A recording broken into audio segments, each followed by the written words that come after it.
Bonjour à tout le monde. Nous le savons, des élections sont actuellement en cours en Inde, des élections démesurées, peut-être dit-on les plus grandes dans l'histoire de l'humanité. Quelque chose comme 1 milliard d'êtres humains sont appelés à s'exprimer. Bien sûr, comme dans tout processus électoral, nous le savons, il y a toutes sortes de phénomènes en cours, de calculs, de manœuvres plus ou moins glorieuses. Mais une thématique que l'on n'a pas coutume de voir en Occident s'est répandue comme une traînée de poudre dans les médias occidentaux. Modi, donc le premier ministre indien en cours de réélection, serait Dieu. La chose peut passer pour tout à fait cocasse, mais elle est assurément tout sauf une blague. L'intéressé lui-même, à savoir Modi, tient un discours beaucoup plus mesuré, disant seulement qu'on pardonne du peu, être investi d'une mission divine. Mais beaucoup de ses électeurs, et donc d'Indiens par la même occasion, sont convaincus que la réalité est bien plus fascinante. Modi serait l'incarnation, par exemple, de Seigneur Shiva, incarnation au sens de Avatara, donc la descente de la divinité. Visuellement, il a déjà incarné le prêtre suprême, intermédiaire entre les dieux et les humains dans l'inauguration de divers temples. Sur le plan médical, j'ai même lu les textes émanant d'un certain nombre d'experts qui attestent que son énergie n'était pas humaine, mais procédait d'un niveau supérieur.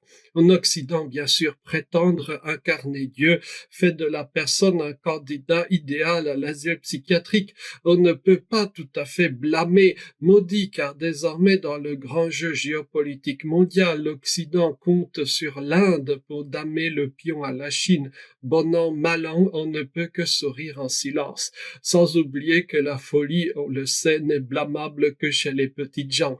Comme le dit fort bien un dicton psychiatrique bien connu, quand le boulanger se sent menacé par les communistes, on l'enferme à l'asile, mais quand le ministre de l'Intérieur se sent menacé par les communistes, on renforce son escorte. Blague psychiatrique mise de côté, j'ai souvent été frappé comment dans certaines cultures il y a une proximité perçue avec le divin, alors que dans d'autres cultures, au contraire, le divin est très lointain. Mon ancien professeur de sanskrit, qui était un illustre érudit indien de la ville de Bénarès, m'avait fort naturellement, dès les premiers cours, appris comment saluer le seigneur Shiva quand on le rencontre, comme si rencontrer une divinité faisait partie quasiment de la vie quotidienne.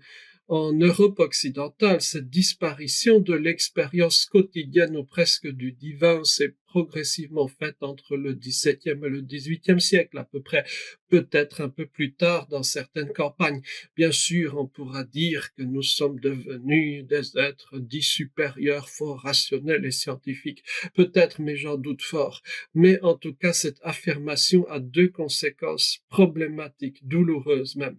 Premièrement, dire que Modi est un idiot, ce que de toute évidence il n'est pas.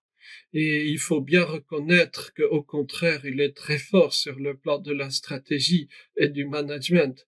Deuxièmement, et de façon beaucoup plus grave, deuxième conséquence, il faut bien reconnaître que notre propre monde est beaucoup moins captivant et beaucoup moins humain.